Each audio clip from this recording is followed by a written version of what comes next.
Hello guys, good evening. तो आज के इस वीडियो में हम लोग पढ़ने जा रहे हैं, जैसा कि आपने थंबनेल में देख लिया होगा, most important questions of science in MCQ form. तो देखो, वैसे तो हर एक कॉम्पिटिटिव एग्जाम में साइंस के क्वेश्चंस पूछे ही जाते हैं, ठीक है। लेकिन मैं वैसे क्वेश्चंस को लेकर आया हूँ इस वीडियो में जो कि फ्रिक्वेंटली आपको दिख सकते हैं, कई बार आपको दिखते हैं क्वेश्चंस में, एग्जाम्स में, और रिपीटेडली देखते हैं, ठीक है। तो बिना वक्त बर्बाद किए चलिए स्टार्ट करते हैं ऐसे क्वेश्चंस को। और अगर आप चैनल पे नए हैं तो सब्सक्राइब जरूर से कर दें और बेल नोटिफिकेशन को दबा दें, ताकि इस वीडियो का नेक्स्ट जो सीरीज है या इस सीरीज का नेक्स्ट वीडियो जो है आपके पास पहुंचता रहे। वरना ऐसा होगा कि एक पार्ट तो आपने देख लिया और दूसरा फिर आप देख ही नहीं पाएंगे, आपके पास मिल ही नहीं पाएगा वीडियो, ठीक है। तो सब्सक्राइब करने के बाद बेल नोटिफिकेशन जरूर से दबा देना। चलिए, पहला क्वेश्चन आपके स्क्रीन पे है और क्वेश्चन क्या है आपका कि किस धातु को चाकू से आसानी से काटा जा सकता है। अब देखो, इसके बारे में कुछ एक्स्ट्रा फैक्ट्स भी मैं बताते चलता हूँ आपको। वैसे तो जनरली क्या होता है कि चाकू से धातु को काटना मुश्किल होता है, क्योंकि वो बहुत हार्ड होता है, टफ होता है। लेकिन एक धातु ऐसा है जो कि चाकू से कट जाता है। वो कौन सा धातु है? ऑप्शंस आपके पास यहाँ गिवन है, सोडियम, मरकरी, कॉपर, आयरन, ठीक है। तो आपका आंसर क्या हो जाएगा? करेक्ट आंसर हो जाएगा सोडियम। सोडियम के बारे में मैं बता दूं, आप सबको पता भी होगा, लेकिन फिर भी मैं बता दे रहा हूँ। इसका सिंबल होता है Na, इसका एटॉमिक नंबर होता है 11, और एटॉमिक नंबर यानी कि परमाणु संख्या, और इसका कॉन्फ़िगरेशन जो होता है, इलेक्ट्रॉनिक कॉन्फ़िगरेशन या इलेक्ट्रॉनिक विन्यास हिंदी में कहते हैं, क्या होता है? 281। ऐसा होने के कारण ये एक इलेक्ट्रॉन लूज करने की टेंडेंसी रखता है, जिसके कारण से इसे हम लोग क्या कहते हैं? इलेक्ट्रोपॉजिटिव इलेक्ट्रॉन्स का एटम कह सकते हैं, है ना। चलो, अब देखो, इससे रिलेटेड एक और फैक्ट मैं आपको बताता हूँ कि एक ऐसा मेटल है जो कि रूम टेम्परेचर पे क्या होता है? रूम टेम्परेचर पे वो लिक्विड में होता है। वो कौन सा है? तो यही इसी चार ऑप्शन में से एक आपका होने वाला है। तो करेक्ट आंसर क्या हो जाएगा आपका? वो मरकरी। मरकरी ऐसा है जो कि नॉर्मल रूम टेम्परेचर पे कह सकते हैं कि वो लिक्विड के फॉर्म में रहता है। एक और क्वेश्चन, ऐसा कौन सा नॉन मेटल यानी कि अधातु है जो कि रूम टेम्परेचर पे ही क्या होता है? लिक्विड में फॉर्म में होता है। तो वो है हम सबका प्यारा, सबका दुलारा, कौन सा? ब्रोमीन, ठीक है। चलिए बढ़ते हैं नेक्स्ट क्वेश्चन की तरफ। Question number 2। अब देखो, तो क्वेश्चन नंबर 2 हमारा क्या है? ये हमारे पास आ गया आपके स्क्रीन पे।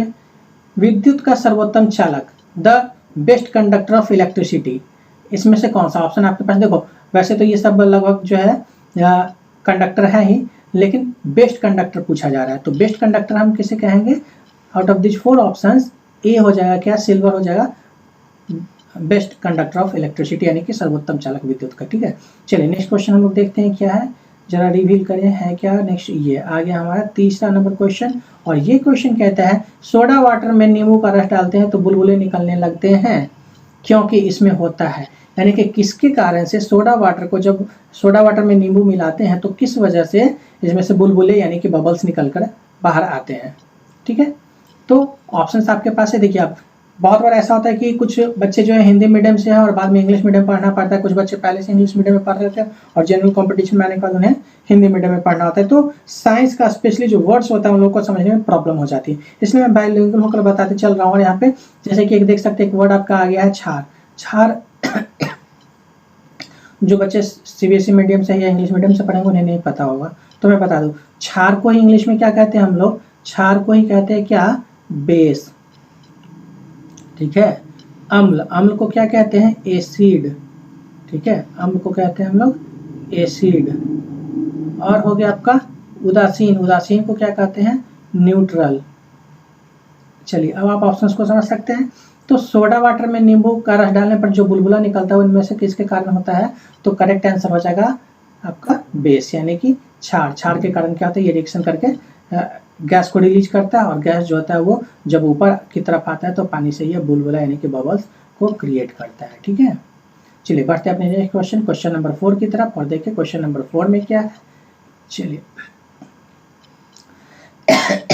तो क्वेश्चन नंबर 4 में है, कटे हुए सेब का रंग कुछ देर बाद भूरा हो जाता है क्योंकि वह वायु से क्रिया करके बना लेता है, ठीक है। तो क्या बना लेता है ये आपको बताना है। तो देखो, वायु से क्रिया कर रहा है मतलब क्या? ऑक्सीजन से कर रहा है तो ऑक्साइड ही बनेगा। तो लेकिन ऑक्साइड किसका? आपके पास 4 ऑप्शन हैं, iron oxide, potassium oxide, aluminium oxide या सोडियम ऑक्साइड। तो आप गेस कर सकते हैं, इसका करेक्ट आंसर जो है वो क्या होगा? वो होगा आपका answer A, option number A, iron oxide. Iron oxide क्यों होगा? गेस कैसे कर सकते हैं?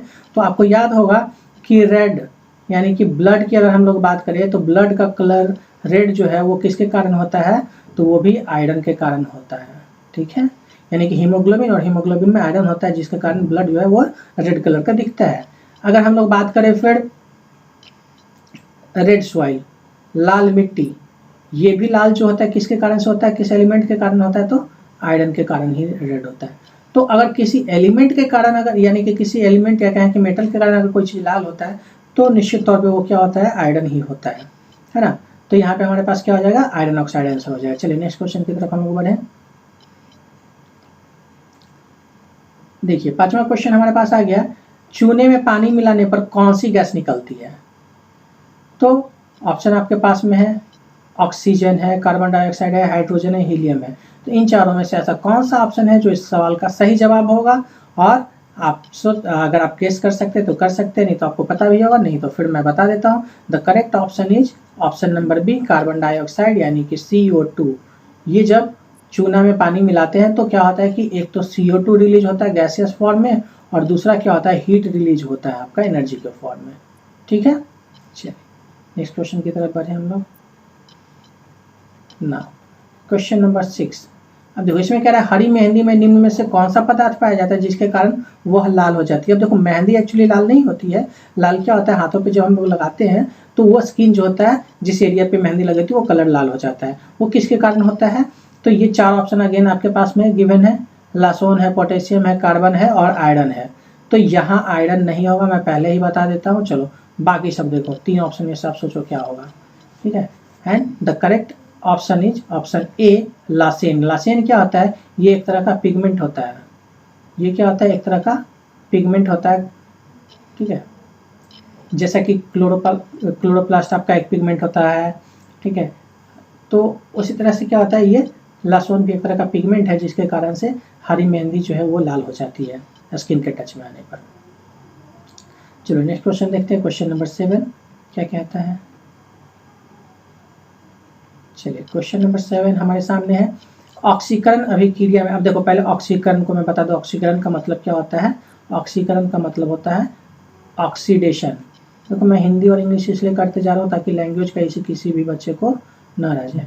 ऑक्सीडेशन मतलब क्या होता है, ऑक्सीकरण होता है। और अवकरण एक होता है अवकरण, जिसको कि हम लोग कहते हैं रिडक्शन। ठीक है, रिडक्शन को हम लोग हिंदी में क्या कहते हैं, अवकरण। एक ऑक्सीकरण और एक अवकरण। ठीक है, चलो, और दोनों को मिलाकर जो क्रिया होती है उसे कहते हैं हम लोग रेडॉक्स। रिडक्शन और ऑक्सीडेशन को दोनों को मिलाकर क्या बन गया, रेडॉक्स।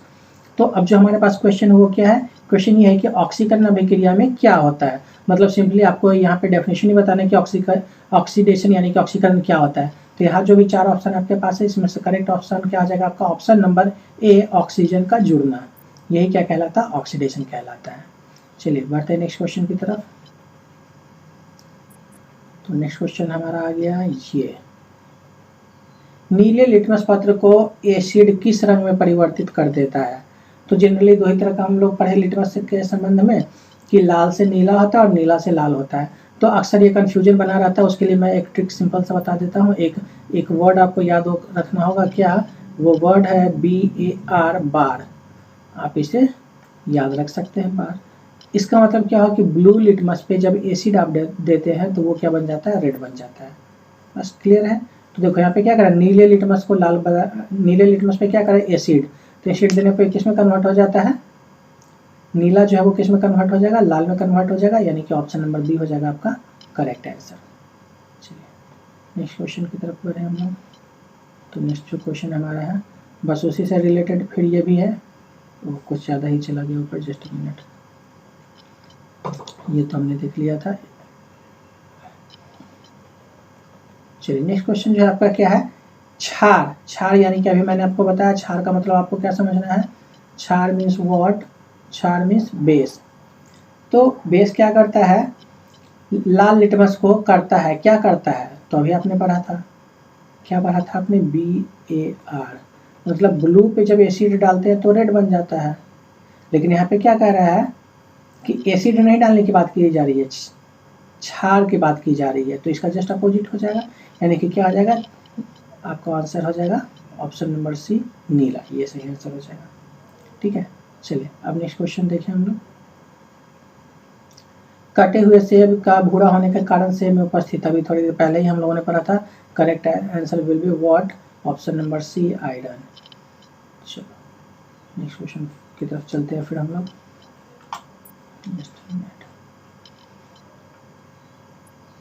क्वेश्चन नंबर 11, निम्नलिखित में से विलुप्त प्रजाति है, विलुप्त जंतु प्रजाति है। अब देखो विलुप्त जंतु प्रजाति की बात की जा रही है। विलुप्त को हम लोग इंग्लिश में क्या कहते हैं, एक्सटिंक्ट कहते हैं, ठीक है, और प्रजाति को क्या कहते हैं, स्पीसीज कहते हैं। तो इनमें से कौन सा जो है एक्सटिंक्ट स्पीसीज में है, तो एक्सटिंक्ट मतलब जो खत्म हो चुका है, जो अब नहीं दिखाई देता है, अब अस्तित्व में रहा ही नहीं, ठीक है।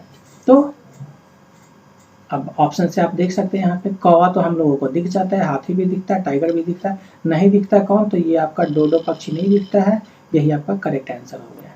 चलिए बढ़ते हैं अपने नेक्स्ट क्वेश्चन की तरफ, क्वेश्चन नंबर 12। अब देखिए क्वेश्चन नंबर 12 में क्या आपको दिख रहा है, कायिक जनन पाया जाता है। कायिक जनन क्या होता है उसको पहले आप समझ लीजिए। कायिक जनन का मतलब होता है, जैसे कि मैं एग्जांपल से बता देता हूँ, एक होता है हमारे पास बनाना ट्री, केला का पेड़ है ना। तो केला का पेड़ में क्या होता है कि इसमें जो पत्ता बनाने का कोशिश करो, ऐसा ही होता है जी, चलो बस कोशिश कर सकता हूँ, बाकी फिर बनने के बाद में। अब होता क्या है कि केला का पौधा जो होता है या पेड़ जो होता है, ये एक अगर आप लगाएंगे ना तो बगल में फिर बहुत सारा खुद से उग जाएगा। और ये क्या होता है, एसेक्सुअल रिप्रोडक्शन का एक एग्जाम्पल होता है। एसेक्सुअल का मतलब क्या होता है, अलैंगिक, और सेक्सुअल का मतलब होता है लैंगिक। मतलब एसेक्सुअल अलैंगिक मतलब कि दो लिंग की जरूरत नहीं है, सिंगल जो या तो मेल या फीमेल जो भी रहे, इनफ फॉर रिप्रोडक्शन, ठीक है। चलिए तो उसी से हो जाता है ये। अब देखो, तो अब जो हमारे पास क्वेश्चन आया क्या आ जाएगा, देखते हैं। अच्छा यहाँ पे जो है ऑप्शन आपके पास क्या क्या गिवन है, आलू, गेहूं, नीम और मटर, किसमें कायिक जनन पाया जाता है। कायिक जनन आप समझ तो गए हैं, अब किसमें पाया जाता है वो आपको बताना है। तो आपका करेक्ट आंसर जो हो जाएगा, क्या हो जाएगा, इसमें कायिक जनन पाया जाता है आलू में, ठीक है। चलिए अब बढ़ते हैं अगले क्वेश्चन की तरफ, क्वेश्चन नंबर 13।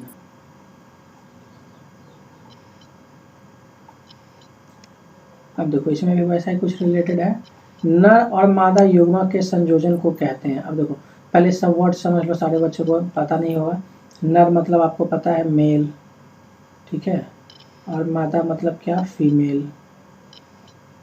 अब कह रहा है युग्मक के संयोजन, युग्मक मतलब क्या होता है, मेल जाइगोट कह सकते हैं और फीमेल जाइगोट कह सकते हैं, या फिर आप कह सकते हैं कि मेल का जो स्पर्म होता है वो, और फीमेल का क्या होता है, ओवरीज होता है वो, ठीक है। तो इन दोनों के संयोजन को यानी कि क्या कह सकते हैं, फ्यूजन को। तो अब ये जो क्वेश्चन उसको और इंग्लिश में हम लोग जानना चाहते हैं, क्या हो जाएगा, what is the fusion of sperm and ovary is called, ठीक है, क्या कहते हैं उसे। तो चार ऑप्शन आपके पास है, परागण कण, निषेचन, मुकुलन, बीजाणु, ठीक है। तो आपका जो करेक्ट आंसर हो जाएगा वो क्या हो जाएगा, करेक्ट आंसर हो जाएगा निषेचन। इसको इंग्लिश में हम लोग क्या कहते हैं, फर्टिलाइजेशन। ये हो जाएगा आपका क्या, फर्टिलाइजेशन, ठीक है।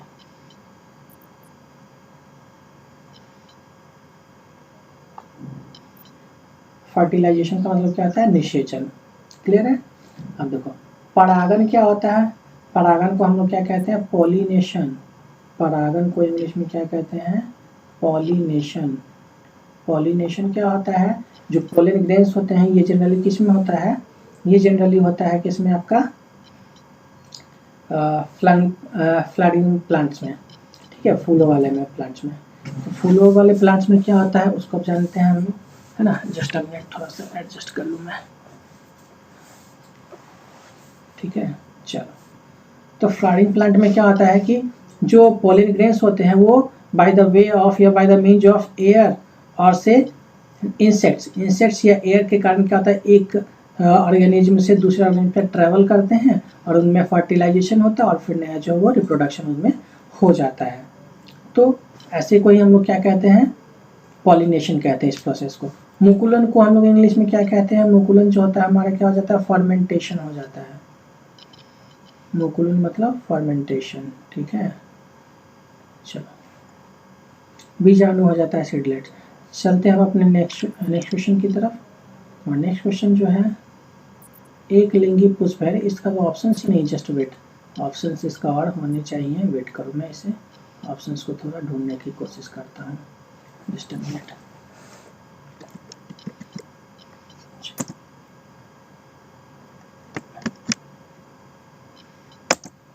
हाँ अच्छा, ऑप्शन और ये दूसरे पे चला है आपका गुलाब पिटोनिया।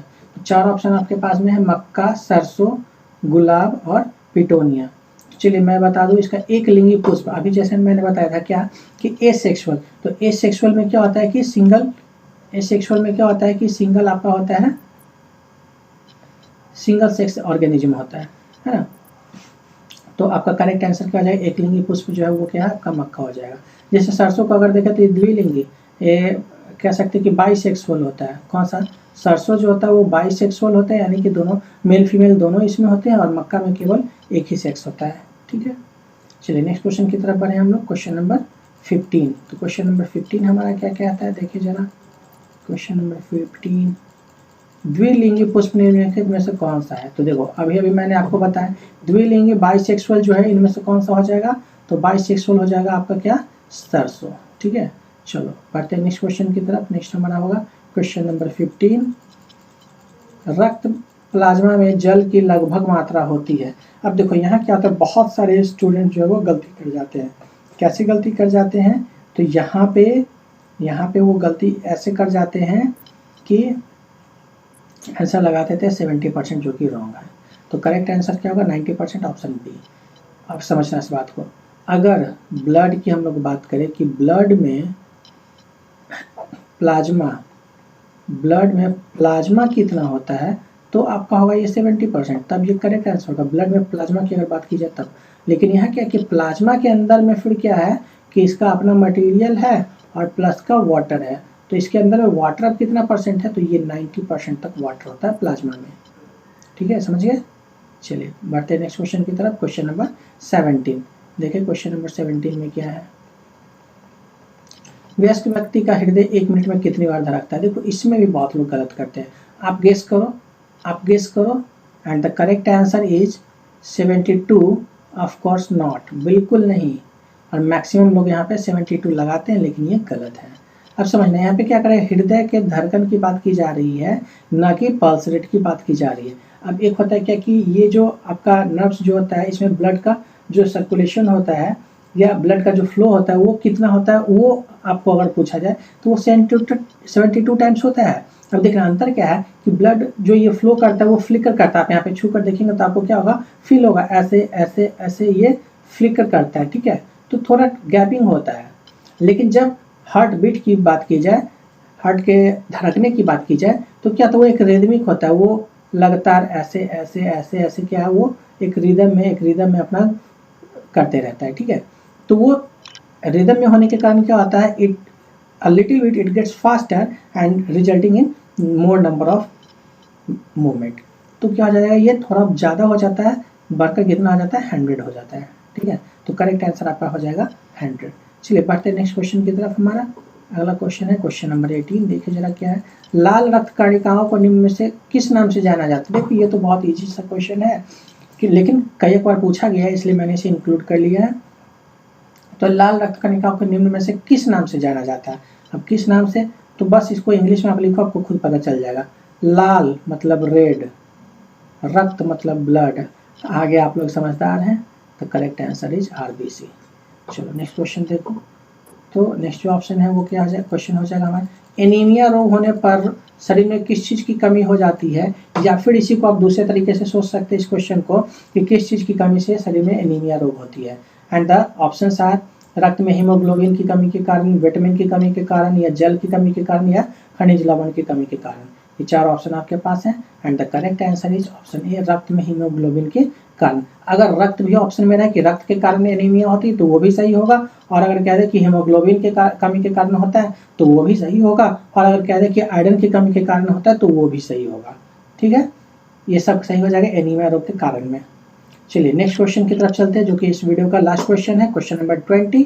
देखिए क्वेश्चन नंबर 20 क्या कहता है, अब देखिए मादा एनीफिलीज मच्छर जब काट लेता है, ओफो क्या यार कहूँ, काट लेता है, क्यों काट लेती कहना चाहिए जब मादा कह रहे हैं, तो खैर एनीवे रहने देते इस चीज़ को यहीं पे। कौन सा रोग होता है मादा एनीफिलीज के काटने पे, तो बहुत बार ये क्वेश्चन पूछा जा चुका है, एसएससी का, बैंकिंग का, रेलवेज का, या फिर क्या है कि यहाँ तक कि बीपीएससी में भी ये क्वेश्चन पूछा गया है ना। तो एड्स किसके कारण होता है, ये हम सबको ही पता है कि एचआईवी के कारण एड्स होता है। कैंसर जो है वो किसके कारण होता है, तो ये बैक्टीरिया के कारण कैंसर होता है, ठीक है। डेंगू जो है इसका एक अपना पर्सनल वायरस है, उसके कारण होता है। बच गया malaria, will be the correct answer. मादा एनीफिलीज के काटने से कौन सा रोग होता है, तो मलेरिया होता है। चलिए तो आज के लिए इतना ही काफ़ी, और मिलते हैं अगले वीडियो में इसी तरह के इंपॉर्टेंट और इंटरेस्टिंग क्वेश्चन के साथ, ठीक है। तो अगर आपने फिर से कह दूं कि अगर आपने चैनल को सब्सक्राइब नहीं किया तो जरूर से कर ले, ताकि इस तरह के वीडियोज आपको मिलते रहें। तब तक के लिए ओके, टाटा बाय।